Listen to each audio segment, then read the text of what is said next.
Alright guys, little update here on the pool pump project. As you can see right here, we got the temporary pump and filter all hooked up. Chlorinating the pool nicey nice. And here is the old plumbing that ran underground. 1.5 inches. One thing I learned as soon as I cut it is that these pipes are all underwater below the surface of the pool, so I thought I would have had to have drained the pool down below the jets, as you can kind of see right there. But I learned those jets unscrew, and in their place I could put these plugs. $1.27 at Lowe's, if anyone's wondering. They thread right into the jet hole, and this bigger one here fits into the skimmer suction line. So I was able to completely block these ports off, allowing me to plumb without emptying the pool. Pretty good, huh?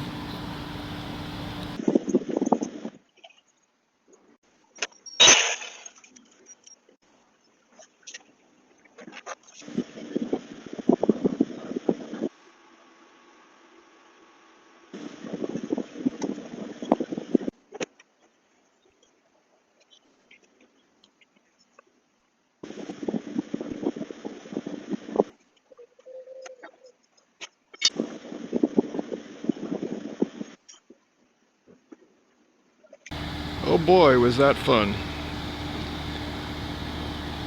Look at all these angles, guys.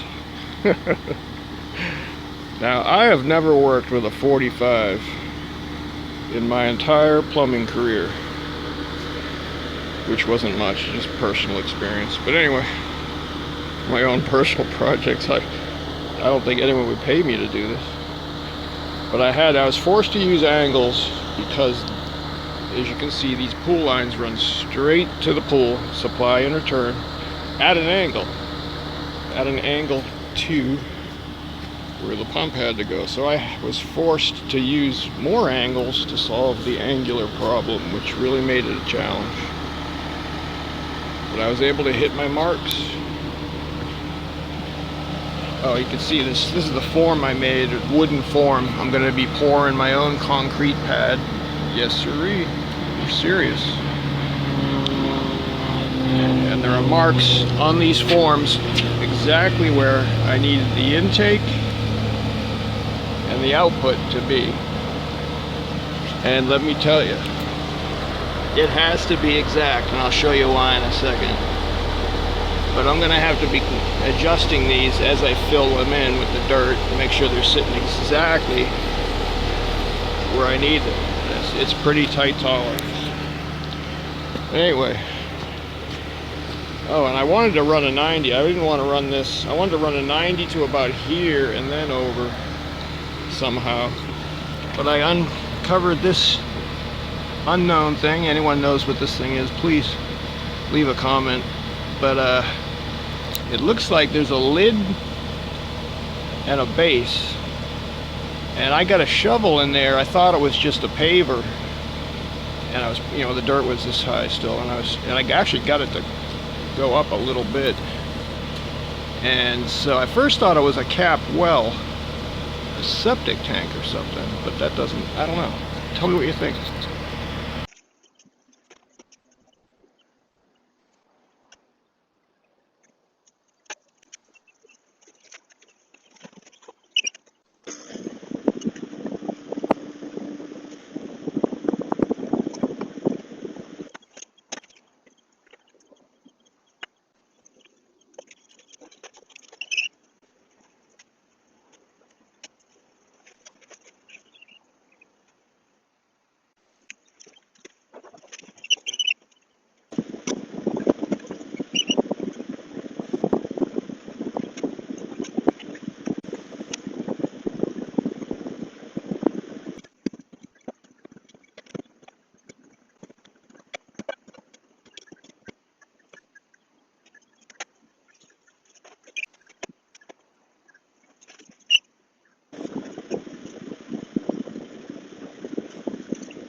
We're in my office right now. I just wanted to show you a mock-up I made of the new pump. That's my new variable speed pool pump.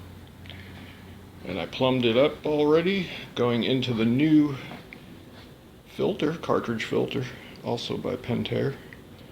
I really like the way the pump, the discharge of the pump is allowed to go up quite a distance on the straight before it hits an elbow. And what allows that is this new design, which has the input way up high, which I really like. Then out of that, going into a couple of unions. That's my chlorinator, a second union, and then a 90 right down into the ground where that pipe I just showed you was. So you can kind of see from the layout. See, I got tape on the floor marking where everything starts and stops. That's going to be the end of the pad I'm going to pour. That's the pad, the air conditioner pad. So I had to fall in that very tight area. And as you can also see from this layout, my input and output have to be very specifically placed. So what I did was, when I built my form, I laid the 2x4 concrete form out right on the floor here and marked it exactly where everything needed to line up. Get it? So this is going to be a challenge. I'm not a plumber.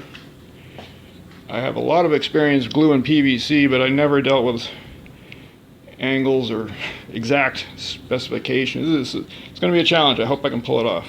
Wish me luck, guys.